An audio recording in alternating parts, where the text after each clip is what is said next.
قیامت کے دن یہ اپنے بالوں کے ساتھ، اپنے سینگوں کے ساتھ اور اپنے کھروں کے ساتھ آئیں گے۔ اور یہ بھی ارشاد فرمایا کہ کل پل صراط پر یہ سواریاں بن کے تمہیں پل صراط سے پار لگائیں گے۔ اور جب قربانی کے لیے کوئی شخص جانور خوش دلی کے ساتھ رضائے الہی کے حصول کے لیے ذبح کرتا ہے تو اس جانور کا خون زمین پر گرنے سے قبل یہ عمل قبول کر لیا جاتا ہے۔ اور یہ بات بھی ذہن میں رکھیے گا کہ ایام نہر یہ 3 دن جو خون بہانے کے ہیں، 10، 11 اور 12 تاریخ، ان ایام میں آپ جو بھی عمل کریں، نماز پڑھیں اور دیگر صالح اعمال کریں، بہت قابل قبول ہیں اور اللہ ان کو قدر کی نگاہ سے دیکھتا ہے۔ لیکن ان ایام میں جو سب سے زیادہ اللہ کو محبوب عمل ہے وہ راہ خدا میں خون بہانا ہے، قربانی پیش کرنا ہے۔ تو قربانی کا کوئی اور متبادل نہیں ہو سکتا۔ کچھ لوگ یہ فلسفہ ان دنوں کے اندر بیان کرتے ہیں کہ 20-50 ہزار کی قربانی کرنے کی بجائے اتنے اگر کسی غریب کو دے دیے جائیں تو اس کے 2-3 مہینے خیریت سے گزر جاتے ہیں اور وہ گھر کے اندر جو ہے وہ ضرورت کی چیزیں ڈال لیں تو گوشت تو 2-4 دن کے اندر کھایا پیا جاتا ہے، ختم ہو جاتا ہے۔ لیکن اگر اتنے پیسے کسی غریب کے گھر دے دیے جائے تو یہ اچھی بات ہے۔ تو اسلام کب اس عمل سے روکتا ہے؟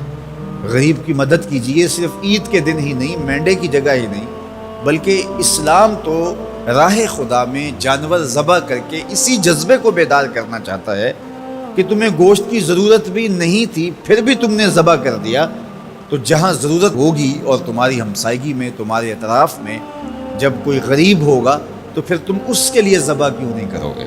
اس کے لیے تم قربانی کیوں نہیں کرو گے؟ ایثار کیوں نہیں کرو گے؟ یہاں تو پھر بھی ہم گوشت خود کھا لیتے ہیں یا غرباء میں بانٹ دیتے ہیں، لیکن منا کی وادی میں جہاں لاکھوں قربانیاں پیش کی جاتی ہیں وہاں تو جانور کاٹ کے اس کو ذبح کر کے بس چھوڑ دیا، اس کے گوشت سے غرض ہی نہیں ہوتی۔ زیادہ تر حجاج ایسے ہوتے ہیں جن کو یہ بتا دیا جاتا ہے کہ تمہاری قربانی کر دی گئی ہے، اور وہ فون کال کے انتظار میں یا حکومت وقت کی جانب سے دیے گئے وقت کے بعد حلق کروا دیتے ہیں۔ تو انہوں نے نہ اپنا جانور دیکھا ہوتا ہے، نہ اس کو ذبح ہوتے دیکھتے ہیں، تو صرف انہیں ٹائم بتلا دیا جاتا ہے یا ان کو کال کر دی جاتی ہے تو یہ ان کے لیے کافی ہوتا ہے۔ تو وہاں تو گوشت کھانا بھی مقصود نہیں، تو صرف اللہ کی رضا کے لیے جانور ذبح کرنا۔ تو جب رضا الہی کے لیے جانور ذبح کرنے کا جذبہ پیدا کر کے تمہیں راہ خدا میں خرچ کرنے کی ترغیب دی جاتی ہے تو پھر تم پورا سال خرچ کرو گے، تمہارے لیے کوئی مشکل اور کوئی مشقت نہیں ہوگی۔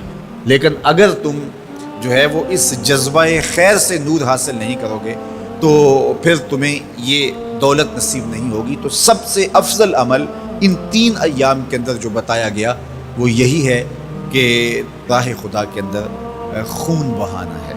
اللہ کے محبوب علیہ الصلوۃ والسلام کی خدمت میں جو ہے وہ مینڈے لائے گئے جو چتکبرے تھے، اور حضور علیہ الصلوۃ والسلام نے اپنے مبارک ہاتھ سے ان کو ذبح کیا۔